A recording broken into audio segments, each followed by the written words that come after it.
কোশ্চেনটা মন দিয়ে দেখো, 800 টাকা সুরেশ 6% সুদে এবং নরেশ 600 টাকা 10% সুদে ধার নিল, কত সময় পর উভয়ের ঋণ পরিশোধের পরিমাণ সমান হবে, তাই তো?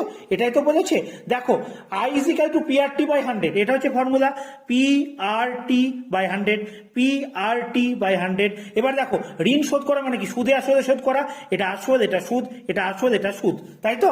দেখো তাহলে 800 প্লাস এই দুটো শূন্য কাটো, 800 48, 48T হলো 600 প্লাস 1 2 1 2 6 10 60, 60T।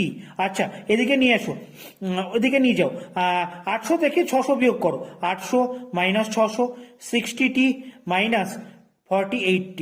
ওকে, তাহলে দেখো তো 200 = 12T হচ্ছে। আচ্ছা, তার মানে লিখতে পারি 12T = 200।